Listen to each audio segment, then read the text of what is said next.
হয়ে গেছি, তবুও তুমি বিয়ে করে আনছো, লজ্জা নাই তোমার? হ্যাঁ ঠিকই তো। তোর মায়ের সাথে এতদিন সংসার করছি, কই একটা আমাকে ছেলে সন্তান দিতে পেরেছে? তোর মা মরে গেল, তবু আমাকে একটা ছেলে সন্তান দিতে পারে নাই। আর তোদের আশা কে করে? বিয়ে দিলে তো শ্বশুর বাড়ি চলে যাবি। তার মানে সৎমায়ের ছেলে সন্তান হলে বাবা আমাদেরকে তাড়িয়ে দিবে? সৎমায়ের ছেলে সন্তান হলে আমি ভাইয়ের সাথে খুব খেলবো। চুপ কর, যা করার আমাকেই করতে হবে। স্বপ্না, আমি কাজে যাচ্ছি, তুমি বাড়িতে থেকো। বলো তোমাদের জন্য আমি কি কাজ করব? বাঁচতে চাইলে এই বাড়ি থেকে চলে যা। কি হলো স্বপ্না, ওরা কেন এখানে এসেছে? তুমি আমাকে কথা দাও কোনোদিনও আমাকে ছেড়ে যাবে না। কি হলো স্বপ্না, কথা দাও, নয়তো আমি আমার জীবন শেষ করে দেবো। হ্যাঁ কথা দিলাম, তোমাকে ছেড়ে কোনোদিনও যাব না। আর মানে বোঝা গেছে সৎমাকে শেষ করলে বাবাও শেষ হয়ে যাবে, তারপর এই সব সম্পত্তি হবে আমাদের। হ্যাঁ আরে রিয়া, তোর নতুন মা কোথায় গেছে? বাবা, নতুন মাকে দিদি মেরে। বল কি করেছিস তুই? বাবা, নতুন মাকে আমি হাত পা বেঁধে নদীতে ফেলে দিয়ে এসেছি, আমাকে ক্ষমা করে দাও বাবা। স্বপ্না, স্বপ্না, স্বপ্না। কয়েকদিন পর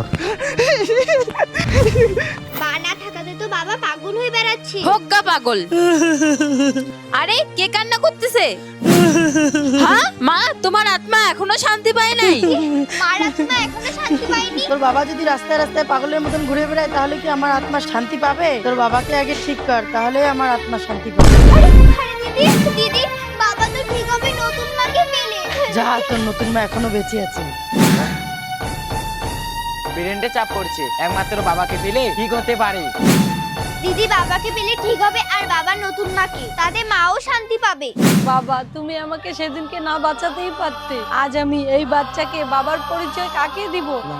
ভগবান সব ঠিক করে দিবে। বাবা, তুমি বাটিতে করে প্রত্যেকদিন কোথায় খাবার নিয়ে যাও? নদীর ধারে একটা পাগল আছে, পাগলটাকে আমি দিতে যাই। থাক বাবা, আজকে তোমাকে যেতে হবে না, আমি খাবারটা দিয়ে আসি।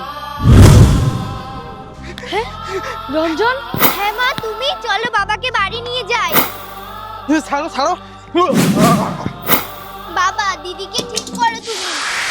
বাবা মা, আমাকে ক্ষমা করে দাও, আমি অনেক বড় ভুল করেছি। না রে মা, ভুল তো মানুষ মাত্রই হয়। কিন্তু আমার মায়ের আত্মা। আমারও আত্মা শান্তি পেয়ে গেছে।